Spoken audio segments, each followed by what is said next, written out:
আসসালামু আলাইকুম। ৩৬০ আউলিয়ার দেশ কতই না সুন্দর।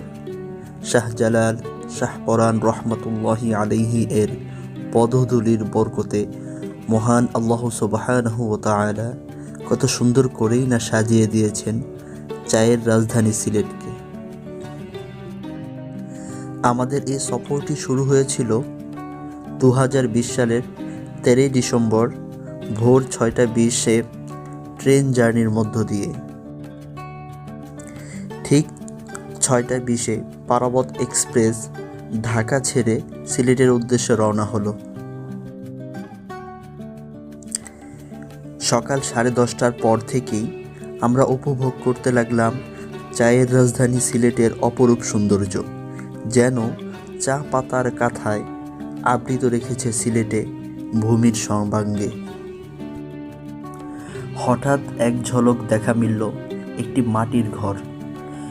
সিলেটের বৈচিত্র্যময় প্রাকৃতিক সৌন্দর্য শুধু ট্যুরিস্ট স্পটগুলোতে নয়, একটি বিরাট অংশ দেখা মিলে ঢাকা টু সিলেটের ডে ট্রিপ ট্রেন ভ্রমণে, যা আমাদের অনেকেই না জানার কারণে মিস করে যায়।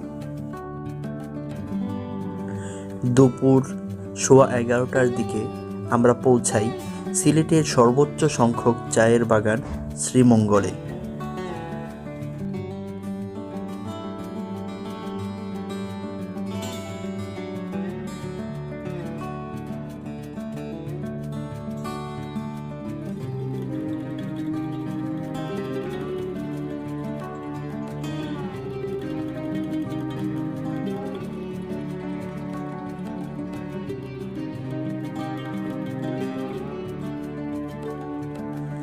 যেদিকে দু চোখ যায় শুধু চায়ের বাগান আর বাগান, যেন ছোট ছোট টিলার উপর চায়ের বাগানগুলো ঢেউ খাচ্ছে।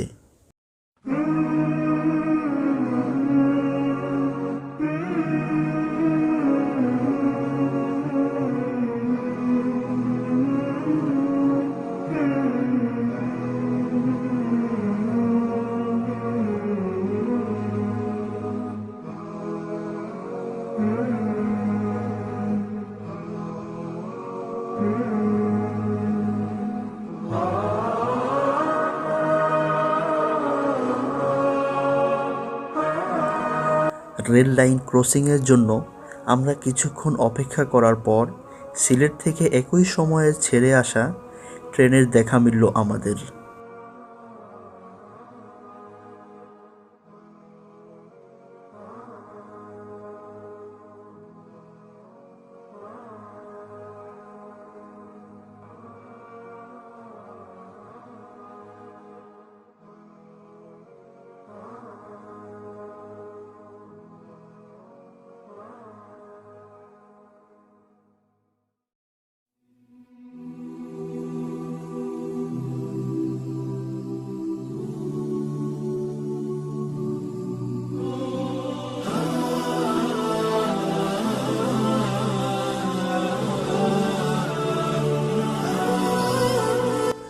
নদীর উপর দিয়ে ট্রেনের চলাচলের আওয়াজ অসাধারণ।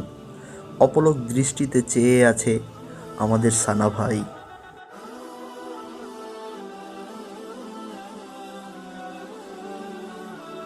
পরদিন সকালে মাজার জিয়ারতের উদ্দেশ্যে আমরা পৌঁছাই শাহজালাল রহমতুল্লাহি আলাইহি এর মাজারে।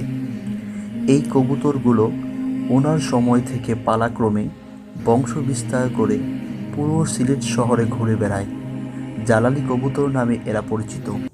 লা ইলাহা ইল্লাল্লাহ মুহাম্মাদুর রাসূলুল্লাহ আলাইহি সালাতুল্লাহ ওয়া আলিহি ওয়াল আহিব্বা।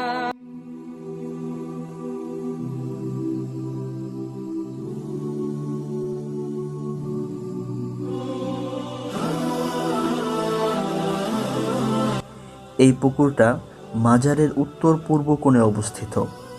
এখানে বিশাল আকারের গজার মাছের দেখা মিলে। মানুষের দেওয়া ছোট ছোট মাছ খেয়ে থাকে এরা।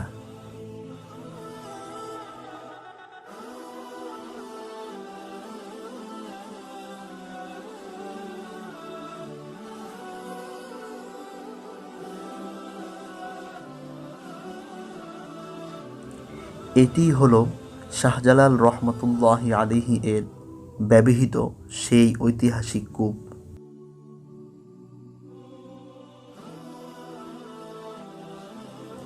কূপটি এখন গ্লাসের আবরণ দিয়ে আবৃত করে রাখা হয়েছে, যাতে বাহিরের ধুলোবালু এর মধ্যে প্রবেশ করতে না পারে।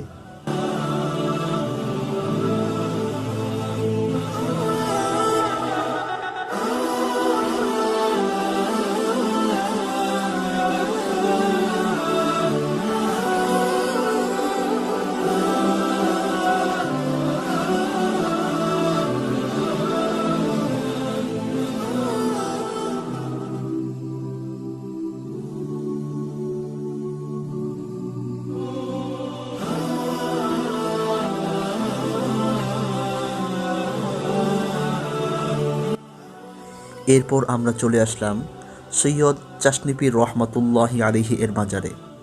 ইতিহাস থেকে জানা যায় তিনি একজন ভূতত্ত্ববিদ ছিলেন। ওনাকে দায়িত্ব দেওয়া হয়েছিল মাটি পরীক্ষা করার জন্য। এখানে এসে দেখা মিলল অগণিত বানরের, মানুষের দেওয়া নানা ধরনের খাদ্যকণা এরা সরাসরি হাতে নিয়ে থাকে।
বানরের এমন ক্যাচ ধরার স্কিল দেখে আপনি অবাক না হয়ে পারবেন না।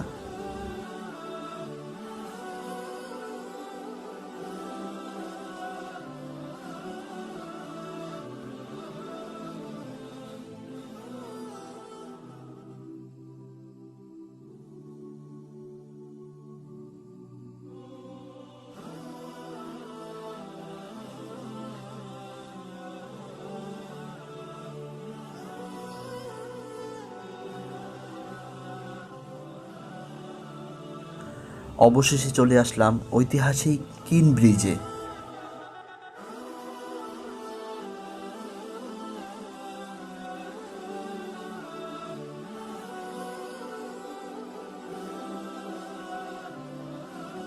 আর এটা হলো সেই বিখ্যাত আলী আমজাদের ঘড়ি।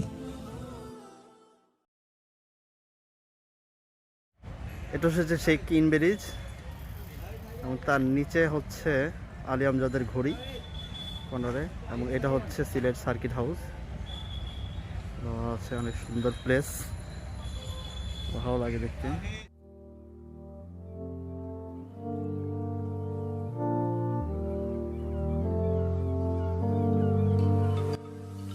এরপর শাহজালাল বিজ্ঞান ও প্রযুক্তি বিশ্ববিদ্যালয় এসেছিলাম ঠিকই, কিন্তু করোনাকালীন বন্ধ থাকায় ভেতরে প্রবেশ নিষেধ ছিল। তাই মেইন গেটের সামনে আমরা ক্যামেরা বন্দী হলাম। শুনেছি ভেতরের দৃশ্য অনেক সুন্দর। রাতে থাকা হয়েছিল আমাদের সিলেট বন্দরেই অবস্থিত হোটেল আমায়াতে। রিজনেবল প্রাইসে ভালো সার্ভিস পেতে এখানে আসতে পারেন। আমাদের ভ্রমণের বাকি অংশ দেখতে পাবেন দ্বিতীয় পর্বে। সেই পর্যন্ত সাথেই থাকবেন। আল্লাহ হাফেজ।